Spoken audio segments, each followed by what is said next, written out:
আরে আমার ব্যাটটা তো ভেঙে গেল, এখন আমি কি করব? আমার ব্যাটারিটা কিভাবে লাগাবো? আমি দিবসে পর্যন্ত বলতে বলতে আমার বাবা এই ব্যাটটা কিনে দিছিল, এখন এই ব্যাটটা ভেঙে গেল, এখন আমার কি হবে? চাচু চাচু দেখো, আমার এই ব্যাটটা ভেঙে গেছে। আরে তোর ব্যাটটা কেমনে ভাঙলি তুই? আমি এখন ব্যাটটা তোকে ঠিক করে দিতেছি, কারা কারা। আরে এই তো বুদ্ধি পেয়ে গেছি, এখনই আমি তোর ব্যাটটা ঠিক করে দিতেছি, তুই একটু চিন্তা করিস না। এই তো আমি ফর্ম পেয়ে গেছি, এখন আমার একটু পেট্রোলের দরকার। এর গাড়িটা থেকে একটু পেট্রোল চুরি করে নিয়ে আসি। আর পেট্রোল তো নিয়ে আসলাম, এবার আমাদের ফর্ম আর পেট্রোলটাকে একসাথে করে একটা গাম তৈরি করতে হবে, সেটা দিয়ে আমি এই ব্যাটটাকে জোড়া লাগিয়ে দিব। আরে পেট্রোল আর ফর্ম দিয়ে তো খুব সুন্দর গাম বানিয়ে ফেলছি, এখন আমি এটাকে দিয়ে ব্যাটটা ঠিক করে ফেলি। আগে ব্যাটটা আগের মধ্যে লাগিয়ে নেই, এরপর ব্যাটের সাথে এক করে দিলে আমাদের এটা শক্ত হয়ে লেগে যাবে। আমার বাতিজিটা অনেক কষ্ট করে এটাকে কিনেছিল। এই তো ব্যাটটা এখনই ঠিক হয়ে গেছে। এই নাও মামুনি তোমার ব্যাট, আর তোমরা সবাই সাবস্ক্রাইব করে দাও।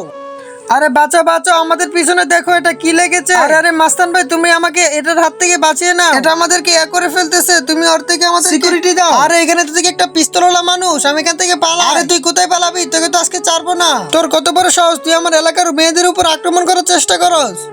আরে আমি তো জন্মদিনের অনুষ্ঠানে চলে আসছি। আরে মেয়ে, তুমি এখানে কোথা থেকে আসছো? তোর বাড়ি কই? যা এখান থেকে। আরে আমি তো এখানে ভুল করে চলে আসছি, মালিক তো চলে আসছে। আরে জানতে তুই? আরে যাচ্ছি তো, আপনি আমাদের থেকে মেয়ে মারছেন কেন? এই বড় লোকদের বাড়িতে একটু বার্থডে অনুষ্ঠান করতে গিয়েছিলাম, তাও করতে দিল না। আরে আমার বাতিজি এখানে কি করতেছে? আমার বাতিজি তো দেখি মনে হচ্ছে কান। মামা, আমাকে ওই লোকটা একটু ধমকাইছে, আমি ওই লোকটার বাসায় গেছিলাম, আর ওই লোকটা আমাকে অনেক বেশি বকা দিছে। আরে সমস্যা নাই, তুই চল আমার সাথে, আজকে আমি তোরও বার্থডে অনুষ্ঠান করবো, তাড়াতাড়ি আয় আমার সাথে। এই যে দেখ, এটা আমার গাড়ি, গাড়ির মধ্যে বার্থডে অনুষ্ঠান করবো তোর জন্য, চল। ওই যে দেখ, এখানে অনেকগুলো বেলুন ফুলিয়ে রাখছি, সবকিছু মিলে সাজায় রাখছি। আরে বাবা, অনেক সুন্দর তো, আমি এখানে গিয়ে খেলবো। মামা, এই সব কিছু কি আমার জন্য নাকি? আরে বাহিনী, তোর জন্য। আরো দেখ, তোর জন্য চকলেট এনেছি। আরে কি, তুমি এতগুলো চকলেট আনছো? হ্যাঁ নেয়া, তুই চকলেট গুলাও খা এখানে বসে বসে, আর কখনো ওই দুষ্ট লোকদের বাসায় যাবি না। বন্ধুরা এখনই সাবস্ক্রাইব করে দাও তার জন্য।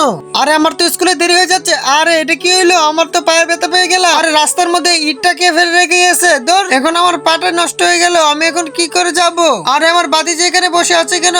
আরে চাচা, কেমন আছো? হ্যাঁ আমি ভালো আছি। আরে চাচাও তো দেখি এখানে লেগে অনেক পড়ে গেছে। এই ইটটা তো আমার চাচাকে অনেক দুঃখ দিয়ে দিল রে, আমার চাচার তো অ্যাক্সিডেন্ট হয়ে গেছে। চাচা চলো চলো, তাড়াতাড়ি চলো, এখান থেকে উঠো। আরে রাস্তার মধ্যে কে ইটটাকে ফেলে রাখছে? এই ইটটাকে একটু সরেও রাখলো না, এই জন্য তো আমি আজকে দুঃখটা পাইছি। আরে আমার বাতিজি, তুই আমার সাইকেলের উপরে উঠ, আমি তোকে নিয়ে চলে যাই। আরে আমি এটা কি দেখলাম? আরে এখনই আমার উচিত এই ইটটাকে এখান থেকে সরিয়ে ফেলা, নইলে আমার চাচু এখানে এসে দুঃখ পাবে, সেই সাথে সাথে অনেক মানুষ এসে দুঃখ পাইতে পারে, এই জন্য রাস্তা থেকে মানুষ দুঃখ পাইতে পারে, এরকম জিনিসগুলো সরিয়ে রাখা উচিত। আরে চল চল, তাড়াতাড়ি চল, তোকে নিয়ে বাসায় চলে যাই। এই হাওয়া মিষ্টি রাখবেন, হাওয়া মিষ্টি। চাচু, আমি হাওয়া মিষ্টি খাবো। আরে দাঁড়াও দাঁড়াও, আমাকে একটা হাওয়া মিষ্টি দিয়ে যাও, আমার বাতিজা খাবে। একটা হাওয়া মিষ্টির দাম কত তুমি তাড়াতাড়ি বলো। বেশি না, মাত্র 10 টাকা। আচ্ছা আচ্ছা, দাও, তাড়াতাড়ি দাও। চাচু একটা হবে? হ্যাঁ হ্যাঁ চাচু, একটাই হয়ে যাবে। এই নাও তোমার 10 টাকা। যাও যাও, তুমি এখান থেকে চলে যাও। চাচু চলো। চাচু দেখো, ওই ওর বাতিজারে অনেকগুলো হাওয়া মিষ্টি কিনে দিছে, আমি যাই, আমাকে দিই, দেন কিনা? ভাই ভাই, আমাকে একটু হাওয়া মিষ্টি দিবে, আমি অনেকদিন ধরে এগুলো খাই না। আরে যা যা, তোকে এগুলো দিব না। আরে আমার সাথে এরকম করলেন কেন? আরে তুই আমার বাতিজির সাথে এরকম করলি, আজকে আমি তোকে দেখাবো। চাচু দেখো, ওই যে হাওয়া মিষ্টি বিক্রি করতেছে লোকটা।